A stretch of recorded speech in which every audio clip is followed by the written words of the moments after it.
Olá pessoal, bem-vindos a mais uma videoaula aqui no canal. Nessa aula nós vamos estudar um pouquinho da arte egípcia. Uma arte tal como aquela da pré-história não tinha como fundamento ou como intenção, melhor dizendo, ser visível. Então, tal como lá na pré-história, que nós estudamos que as pinturas parietais elas ficavam em lugares super escondidos, elas tinham significações mágicas.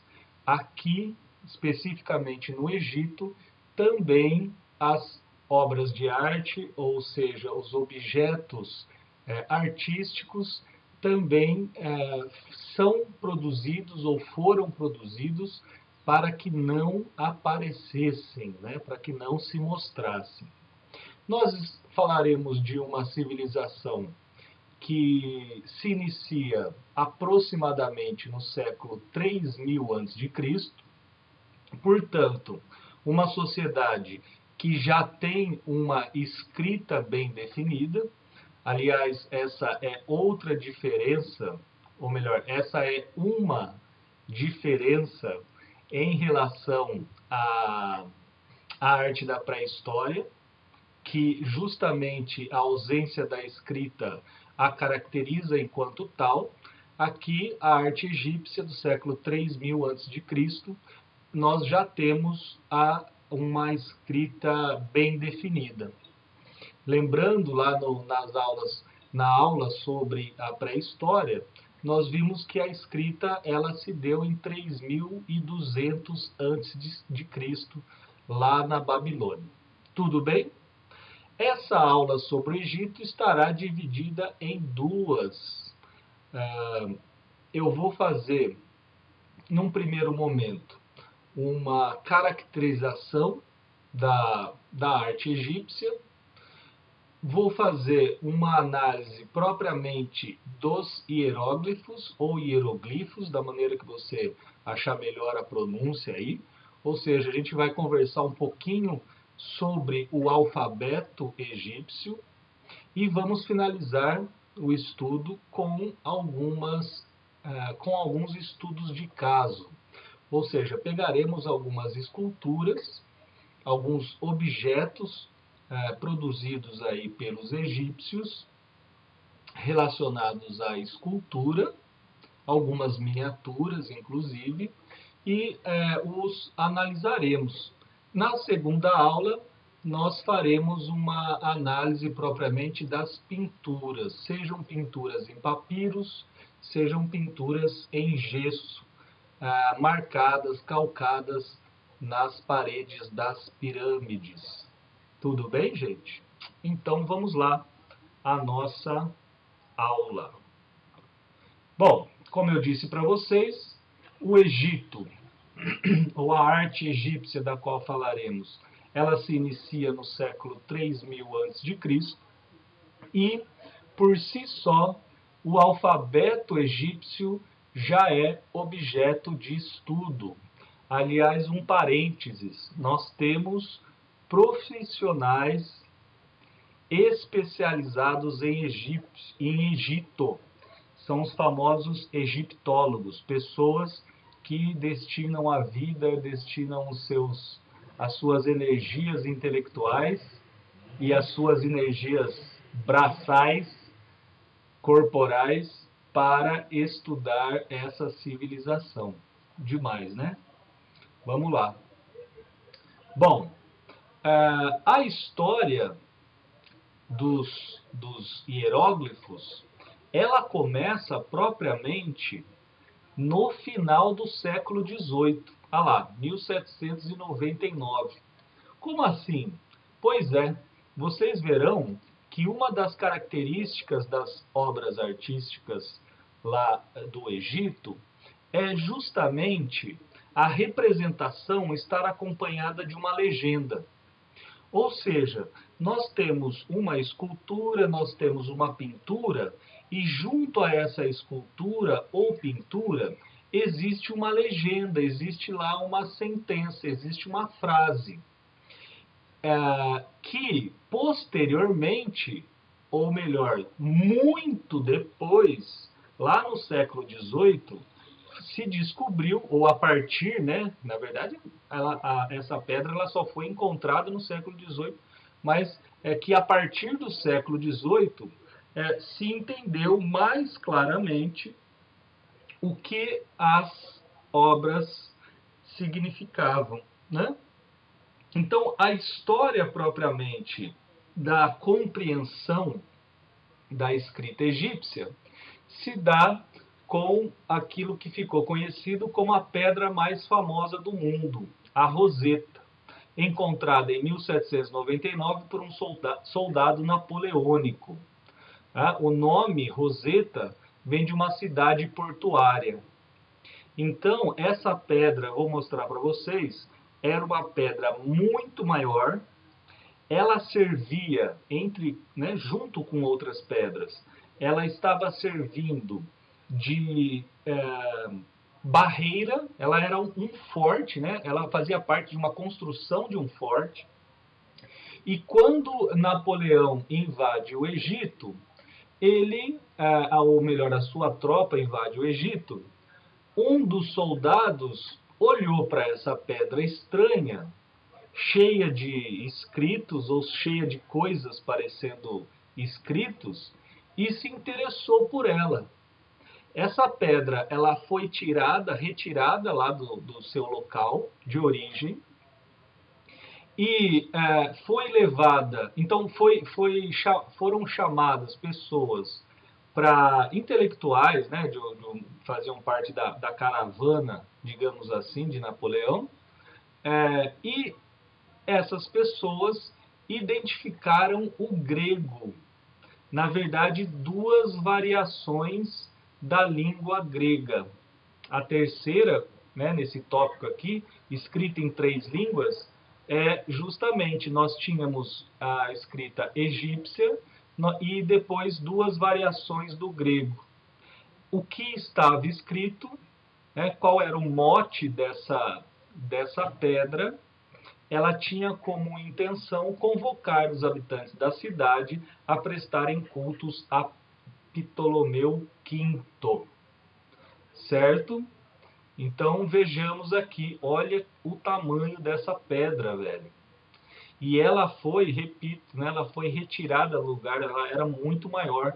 Dá para a gente perceber que existem continuidades aqui dos escritos, mas que eles foram retirados, eles foram perdidos, né?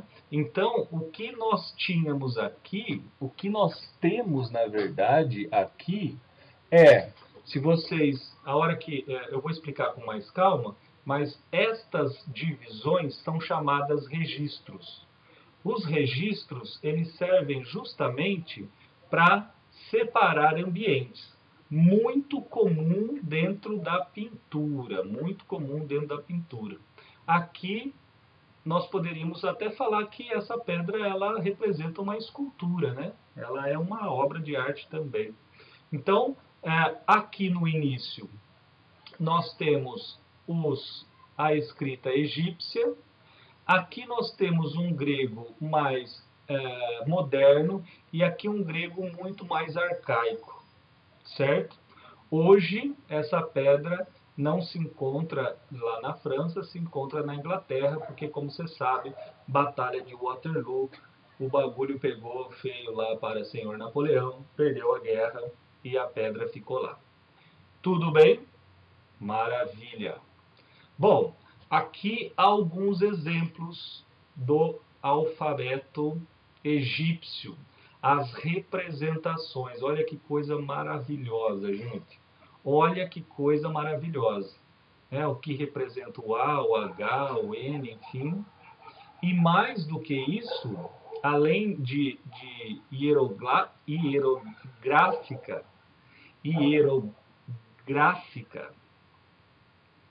as, as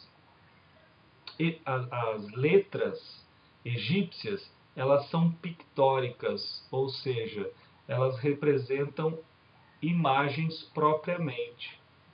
Às vezes, uma única imagem representa já uma palavra por completo. Eu vou fazer uma observação aqui que me parece muito oportuna. Moçada, um comentário que não diz respeito exatamente à nossa aula de arte, mas que pode ter muita importância para as aulas de filosofia. Existe um debate sobre o surgimento da filosofia, se ela veio dos babilônios, se ela teve origem oriental, vamos resumir, né? Porque não é aula de filosofia, mas existe um debate sobre o surgimento próprio da filosofia. Teria sido a filosofia criação daquilo que se chama de espírito grego ou do gênio grego, ou a filosofia, ao contrário, ela tem origem oriental. E por orientais nós estamos falando de egípcios e mesopotâmicos de uma maneira geral. Aqueles que são adeptos da genialidade grega, né? Ou seja, aqueles que são adeptos que afirmam que a filosofia ela é produto único e exclusivo do Ocidente, colocam como argumento para essa afirmação de que os hieróglifos, ou o alfabeto egípcio, ou o alfabeto dos babilônios de uma maneira geral, eles não a construção das suas palavras ou das suas letras, digamos assim, eram símbolos que poderiam fazer uma relação imediata com a realidade. Então, dizendo de maneira mais simples, nós temos o Sol representado, e o que é essa figura Sol? Nós temos o Sol escrito, vamos colocar assim, e o que esse Sol representa? O Sol representa imediatamente o Sol que a gente enxerga. Né? Se a gente, quando nós temos tipo uns risquinhos assim, ó, que sobe, desce, isso significa água. Né? Esses risquinhos, eles significam água, eles significam rio. Então, veja, a representação da coisa, ela faz ligação diretamente com a coisa. Então, o boizinho, nós temos a imagem do boizinho, o boizinho imediatamente representa o boi que a gente enxerga. Os gregos, ao contrário, foram os primeiros a inventar um alfabeto em que as letras, quando juntas, formando a palavra, portanto, essa palavra não tem correspondência imediata a nenhum objeto que nós encontramos na realidade. Eu vou aportuguesar o exemplo. Nós podemos ter a palavra mesa. Mesa, a visualização dessa palavra, M-E-S-A, em hipótese alguma, nos possibilita qualquer aproximação com a mesa que a gente enxerga. Ou então, queijo, ou então azeitona, quaisquer palavras, né? Qualquer palavra escrita a partir do alfabeto grego não terá mais correspondência imediata. E o que isso tem a ver com a filosofia? Né? Por que eu estou dizendo isso? Porque essa impossibilidade de olhar para a palavra e já remeter a uma coisa escrita, a um objeto concreto, possibilita, segundo esses estudiosos aí, a formação de palavras que dentro da filosofia recebem o nome de conceito. Se vocês quiserem, se estiver difícil de entender, pensa num exemplo. Dentro do vocabulário, dentro do alfabeto egípcio, e isso também de todos os babilônios, dentro do alfabeto desses caras, é impossível a criação de palavras tais como amor, afeto, raiva, ódio, justiça, beleza. Né? Sensacional, quer dizer, por quê? Porque essas coisas não existem no mundo concreto. De novo, lembra-se do Sócrates. O que nós temos? Nós temos exemplos. E o grego, a hora que ele cria esse vocabulário ou este alfabeto absolutamente independente das circunstâncias concretas, aí sim que surge a possibilidade de criações de conceito. Então, aí sim que eu sou capaz de criar palavras que só podem ser, digamos, experimentadas a partir da razão, ou a partir do pensamento. Ou, se vocês quiserem de uma maneira fresca, né, dizendo de uma maneira filosófica, o grego ele possibilita a criação de conceitos que são só inteligíveis. Né? O que é justiça, o que é beleza. Então, algo que especificamente aqui nos egípcios seria impossível. Né?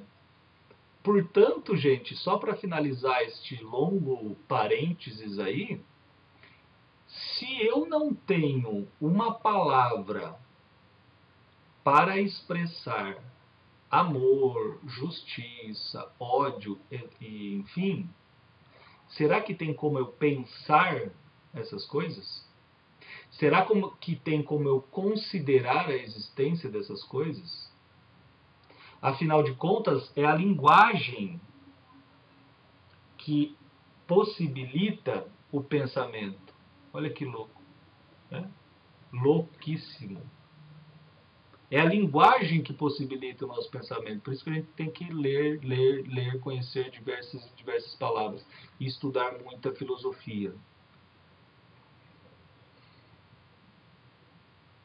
Por quê? Porque se eu tiver um vocabulário pobre, o meu pensamento vai ser pobre também. Como que eu vou expressar o que está passando pela minha cabeça? Impossível, né? Impossível. Bom, chega de filosofar aqui. Voltemos então à nossa aula sobre o Egito. Pronto. Então, como eu falei para vocês, dá para a gente perceber aqui, ó, que eu tinha falado da água, né? A água, solzinho, boizinho. Bom,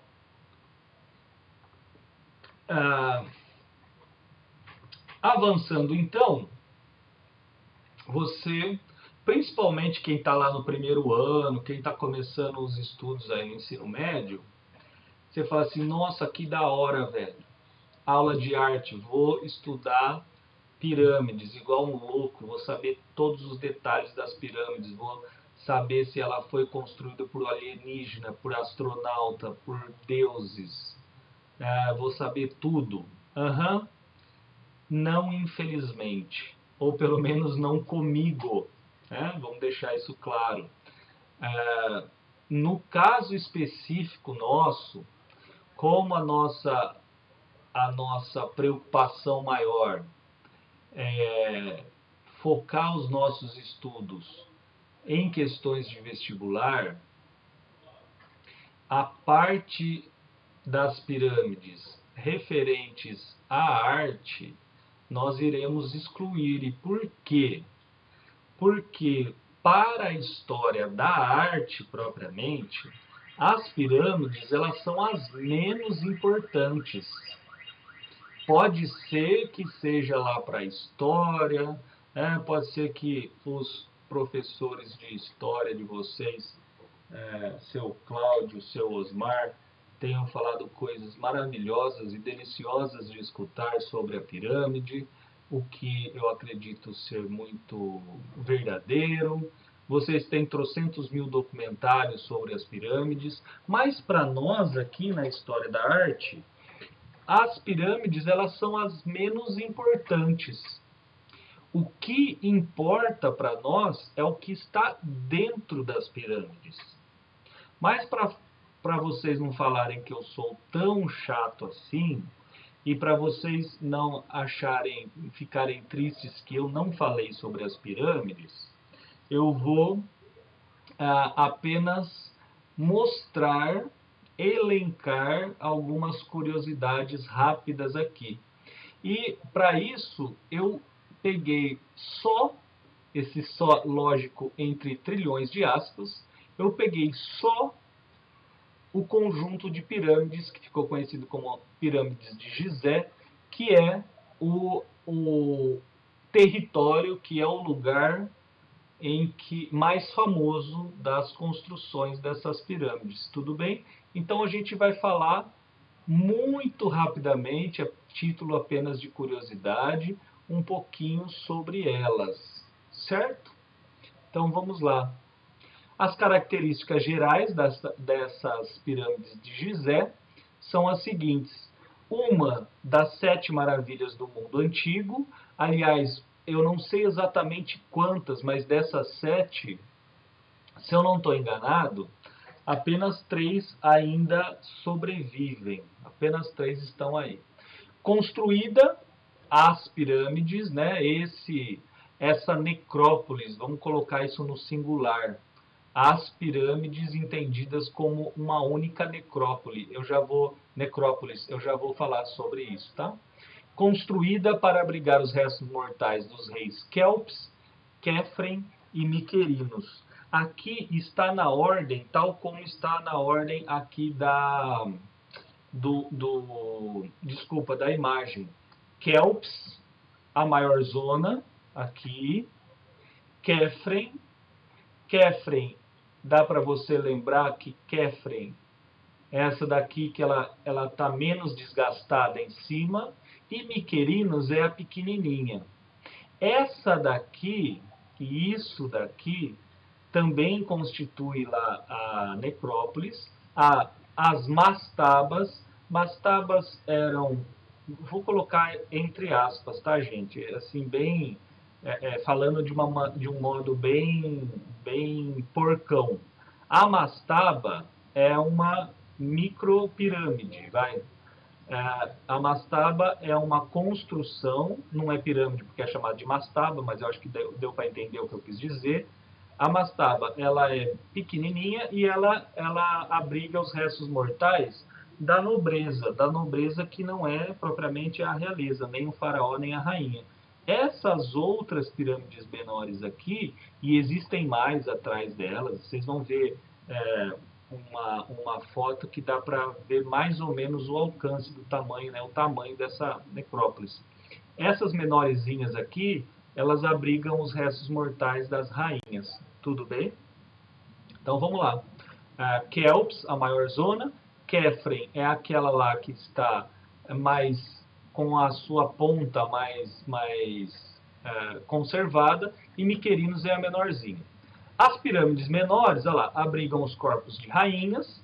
As mastabas, aquela construção que eu mostrei para vocês, que ela não tem um pico, né? Ela não é fechada na intersecção lá entre as retas, entre os lados. As mastabas abrigam os corpos de membros reais. É o exemplo mais bem acabado daquilo que se chama necrópolis. Necrópolis em grego, gente, significa cidade dos mortos. Cidade dos mortos. E essa ideia de cidade, ela será quase que literal, tá? Quase que literal. O interior das pirâmides, ele é quase que uma cidade mesmo. Bom, vamos a algumas curiosidades. Kelps a maior zona, que eu falei para vocês. Olha o tamanho da bagaça, 160 metros de altura. Gente, 160 metros de altura dá em torno de um quarteirão e meio, um quarteirão e um pouquinho mais de altura. Imagina isso. Olha a proporção de um ser humano e dela. Alguém de 2 metros de altura, o que é considerado raro, isso daqui tem 160 metros de altura. Olha o tamanho das rochas, olha o tamanho das pedras utilizadas. Absurdo, né? Dentro de Kelps existem 7, sim senhores e senhoritas, 7 embarcações. Essas embarcações elas têm em torno de 44, 46 metros. Existem 7 dentro dessa daqui. Olha que coisa louca, né? Gente do céu, não dá para pensar, né? Como que isso daí foi construído, como que isso foi colocado. É fantástico mesmo, né? Pelo amor de Deus. Bom, qual é a função do barco? Duas funções. A primeira, ajudar na travessia do faraó, do mundo para o além-mundo. E a segunda é de fato para representar uma das atividades da cidade em que o faraó governava. Tinha barco na cidade? Tinha, beleza, vamos pegar o barco e vamos levar para dentro da pirâmide. Certo? Bom, Kefren. Kefren é essa daqui, vocês já estão craques em saber. Aquela Kelps, essa é a Kefren. Miquerinos está aqui atrás. Ó, a esfinge, faz parte de Kefren. Moçada, de novo, tudo isso aqui é conhecido pelas pirâmides, sob o nome de pirâmides de Gizé. Gigantesco o lugar. A esfinge, ela ainda nos é uma incógnita. Nós não temos lá muitas informações, nós temos algumas suposições sobre a sua existência e, mais do que isso, sobre a sua representação aqui, né, específica. Por quê? Porque normalmente essa máscara, esses adornos aqui, próximo da cabeça, enfim, esse metade bicho, metade homem, ou metade homem no sentido de ser humano, isso é muito mais frequente, ou aliás, só é frequente dentro das pinturas, dentro das esculturas, dentro propriamente das pirâmides, certo? E aqui essa esfinge ela foi colocada para fora das pirâmides, ela foi deixada à mostra. E por fim nós temos Miquerinos. Miquerinos é essa um pouquinho menor, provavelmente porque o faraó e sua rainha, que nós iremos ver daqui a pouquinho, provavelmente porque o faraó e a rainha morreram antes do esperado. Antes do esperado, certo? Ó, eu falei pequena, mas ainda assim dá para a gente ver a proporção, né? Eu não sei exatamente o tamanho, tá, gente, dessa pirâmide, mas eu vou aproximar o valor, eu não sei o tamanho exato. Você dá um Google aí, você acha fácil. Ela está em torno de 80 metros, tá? Quase que a metade de Khufu, da pirâmide lá de Khufu. Bom, ou de Kelps, se vocês quiserem. O rei Khufu e Kelps, ou Kelps, tanto faz. Bom, veja-se aqui o tamanho, só que, como diz o ditado, sabemos lá se é verdade ou não, que nos pequenos frascos é que se encontram os melhores perfumes, pelo menos aqui na história da arte egípcia, isso é verdadeiro. Para o que nos interessa, Miquerinos é a pirâmide que mais riqueza artística nós encontramos ou encontraremos, certo? Bom, vamos então, feita esse breve passeio sobre a necrópolis de Gizé, vamos às características gerais propriamente das artes, né, da arte. Agora sim é o que nos toca, é o que nos importa. É uma arte, como eu comentei lá no comecinho da aula, é uma arte para não ser vista. Né?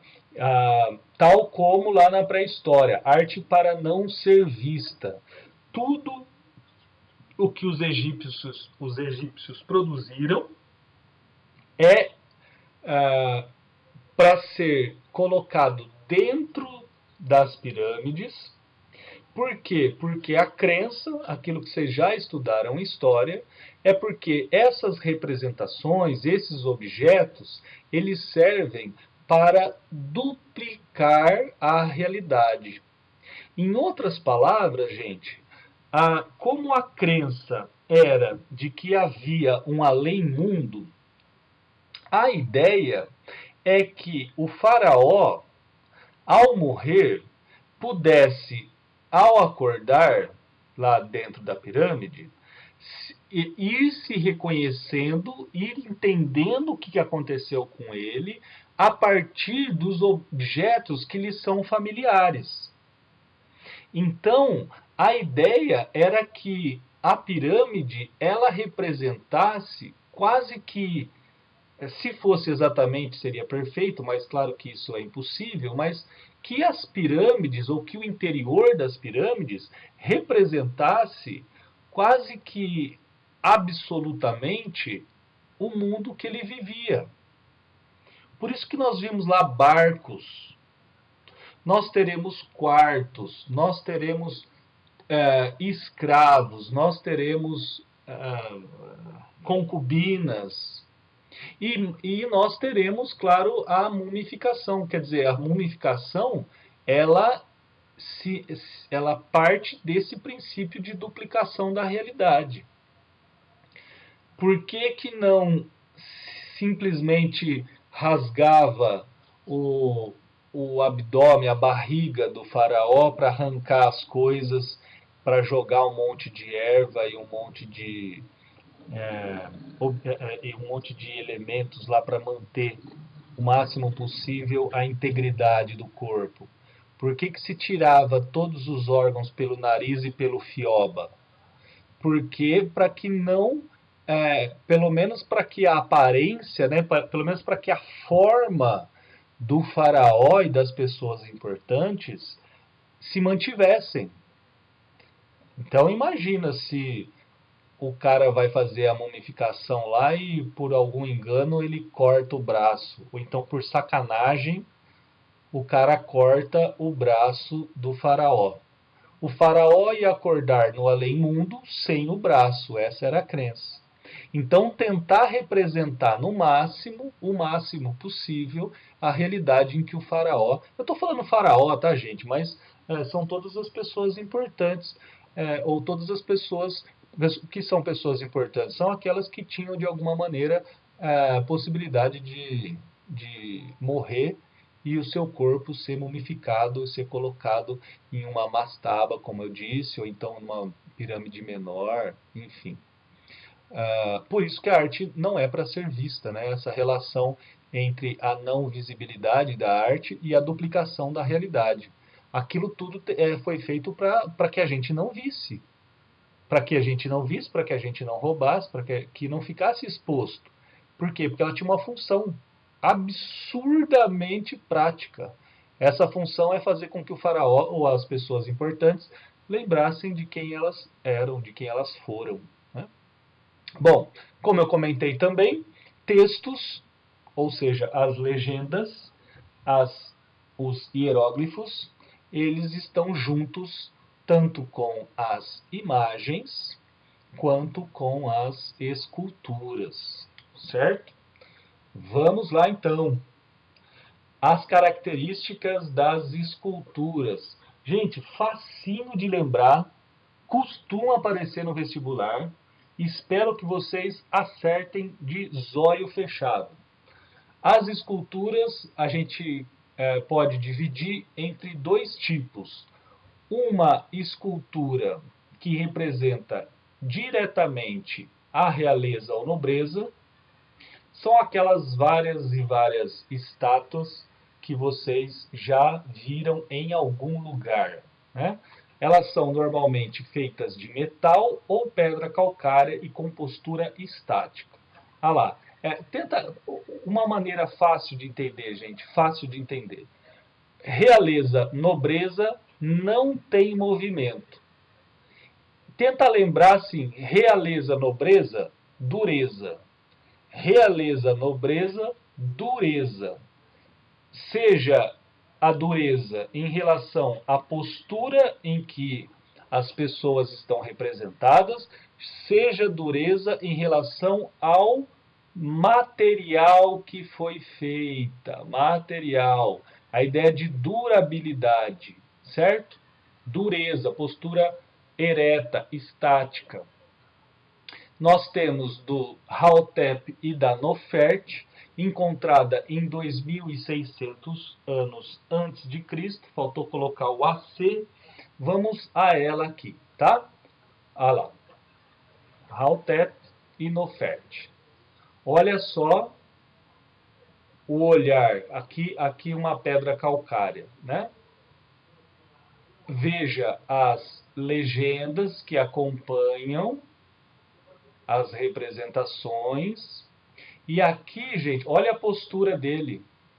Olha a postura dela, da Nofert.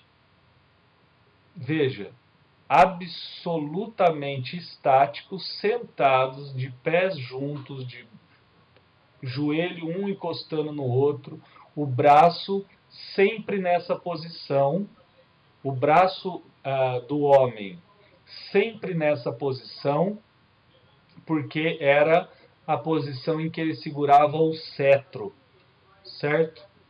Bom, voltando. Opa! Nefertiti. Nefertiti, a famosa Nefertiti. Vamos lá. Aqui eu coloquei... Bom, já comento, vai. Aqui a Nefertiti por dois ângulos. Eu quis estender a imagem da direita ela ficou bem longilínea. Olha que palavra bonita, né? Ficou bem longilínea, ficou bem esguia. A primeira imagem ela está mais adequada. Moçada, olha que coisa mais linda, mais cheia de graça. Olha o nariz de Nefertiti. Olha a sobrancelha de Nefertiti. Olha o queixo de Nefertiti. Olhe os lábios de Nefertiti. Batom, lápis, rímel, né, que chama, rímel. Olha que orelhinha bonitinha. Veja se não é ainda hoje, mano, de 2600 a.C. Veja se ainda hoje não é o padrão de beleza e que nós estamos acostumados a considerar.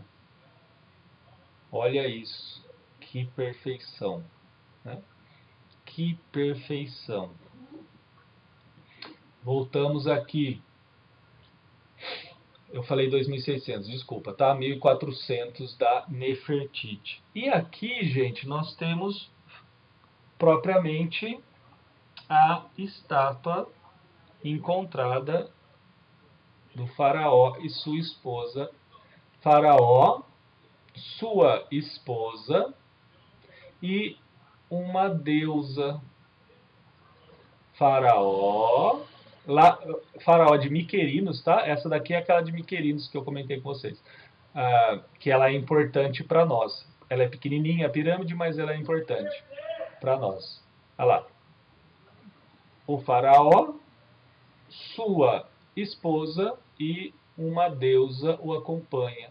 Olhe as legendas, veja como eles são estáticos, veja a postura ereta, né? O modo, manja aqueles cara bomba que vai tirar foto, o cara fecha o punho para mostrar a rigidez dos seus membros. Então, exatamente. Todos eles estão, né, estão com a mãozinha fechada. Olha lá, está segurando aquilo que pode ser considerado um cetro, como o seu símbolo de poder. Imagina, veja a dureza, né? Dá para vocês perceberem, só de olhar, o quão maciça é essa escultura. O quão maciça é essa escultura. Outra característica, gente, que não está colocada aqui nos tópicos, é que as esculturas da nobreza, da barra realeza, elas têm apenas a frente. Olha aqui. A parte de trás não é colocada. Aqui você pode também ver que temos uma outra escultura menorzinha, né? A parte de trás, normalmente, ela é negligenciada. Eles estão sempre apoiados, ancorados, vou colocar assim, numa parede, tá? Para dar a ideia mesmo de dureza, de retidão, enfim.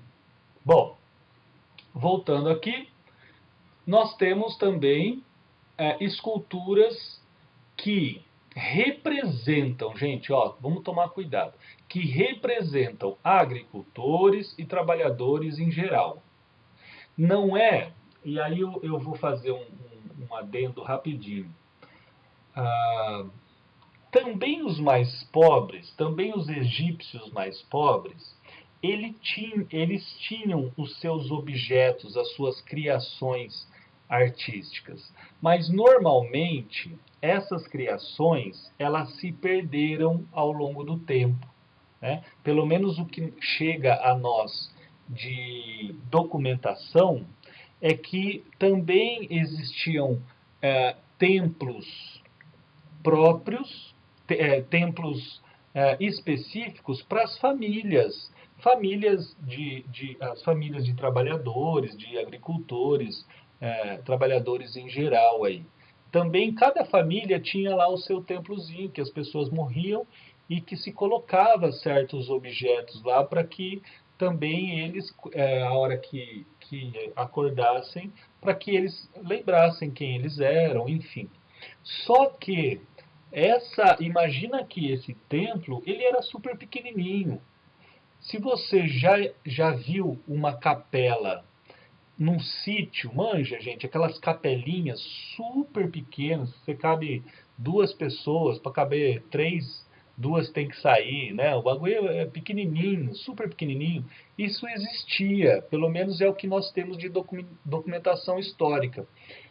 Porém, elas se perderam, né? Esses objetos se perderam. Então, quando eu coloquei aqui esculturas de agricultores e trabalhadores, são esculturas encontradas dentro da pirâmide, tá? Dentro da pirâmide, para que não os agricultores e trabalhadores se reconhecessem, mas para que a nobreza sim, né, se reconhecesse. Ficou claro, gente? Espero que tenha ficado. Qualquer coisa vocês me perguntam. Nossa, tem um cachorro amaldiçoado aqui. Bom, vamos lá então ver algumas das imagens. Olha que coisa mais linda, gente. Olha que coisa mais linda. Vaca parindo, né? Uma vaca parindo e o camponês aqui, sei lá, e um trabalhador, e um membro da sociedade egípcia, né? Da ralé egípcia, está ajudando a sair o bezerrinho. Olha que coisa maravilhosa. A preocupação em fazer a vaquinha malhada. Coisa linda, né? Bom, aqui nós temos, ah, pelo que eu pesquisei, esses carinhas aqui estão fazendo cosméticos, tá? Eles estão produzindo as tintas, os pigmentos, na verdade. Olha que legal, sempre um movimento, né? Quer um movimento maior do que parir a vaquinha? Ou melhor, quer um movimento maior desse da vaca parir, né? A mãozinha estendida aqui, esperando cair o nenenzinho no colo. E aqui a mesma coisa, olha, eles estão agachados, a mão tá. Por quê? Porque eles são trabalhadores. Trabalhador trabalha. Desculpa a redundância. Trabalhador trabalha. Movimento. Né? Movimento. E esse daqui, para mim, é o mais bonito de todos. Esse é o mais bonito de todos. Por quê? Porque você tem uma representação clássica aqui. Clássica. Essa eu vou colocar bem toscamente, tá? Esse presépio, essa historinha aqui, essa maquete, se vocês quiserem, significa, tem um nome, A Nobreza Contando os Bois. Mano, olha que coisa maravilhosa, olha que coisa maravilhosa, em todos os sentidos, da beleza, né, esteticamente lindo, mas também dá para a gente ver a maneira com que as duas, digamos, os dois estratos sociais, né, as duas camadas da sociedade egípcia, elas são caracterizadas na mesma maquete, na mesma representação. Olha lá, você tem alguém da nobreza, é esse daqui sentado, porque ele senta na cadeira, né? Ele está aqui sentado, ele está mais alto que os demais. Esses daqui, provavelmente, pessoas de um escalão mais importante, amigos deste sujeito, também, ó, todos sentados, de pernas cruzadas, eretos, contando os bois. Olha isso, gente. Olha esses boizinhos. E aqui sempre o movimento, ó. Uma perna para trás, uma perna para frente, e eles não estão representados na sua frontalidade. Se você não sabe o que é frontalidade aqui, nós veremos aí na próxima aula, na segunda aula, tudo bem? Então veja, sempre os mais pobres, sempre os trabalhadores ou escravos, não dá para a gente distinguir aqui, escravos ou trabalhadores, sempre se movimentando, como se estivessem empurrando as vaquinhas para que ela passasse na frente do nobre e digamos, os seus comparsas, as pessoas que ele, né, confiava mais, vão lá e os seus, não são escribas exatamente, mas se fez sentido para vocês, pode entender assim, não vai ter prejuízo técnico. Bom, e esses trabalhadores que mais importantes deste sujeito, eles vão contando lá. Nós temos mais de um contando, por quê? Porque se um erra, o outro pode, né? O outro, se um come bola, o outro não é para comer. E aí ele vai contando aqui. Maravilhoso, né, gente? Maravilhoso. Por fim, este barco, por incrível que pareça, eu vou repetir de novo, por incrível que pareça, foi ou estava em uma pirâmide do ano de 2000 antes de Cristo. E olha como ele está intacto. Olha como ele está intacto.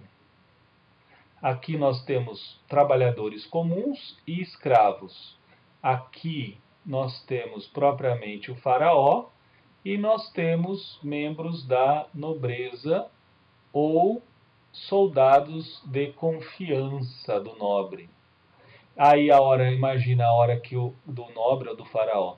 Na hora que o faraó acorda, ele olha isso e fala assim, mano, eu sou esse aqui que está sentado. Nossa, verdade. Verdade, eu sou o bom da boca. Olha isso, gente. Olha a pintura. Olha ainda a conservação da peça. Maravilhoso, né? Maravilhoso. Bom, ficamos por aqui então nessa aula. Vamos voltar aqui. Ficamos então, gente, nessa primeira aula do Egito. Espero que vocês tenham gostado dessa viagem fantástica, né? Maravilhosa, cada uma dessas esculturas que nós vimos. Particularmente gosto daquelas que representam mesmo o movimento, que representa os trabalhadores de uma maneira geral, do que propriamente a dos faraós. Bom, enfim, isso é só a minha opinião. Eu espero que vocês tenham gostado da aula, espero que vocês tenham entendido. Caso existam dúvidas, me procure aqui no canal, me procure lá pelo Facebook, me procure pelo WhatsApp, tudo bem? Então, espero vocês para a próxima aula aí falando especificamente das pinturas egípcias. Tudo bem, gente? Valeu então, muito obrigado pela companhia de vocês, um beijo e até a próxima. Valeu!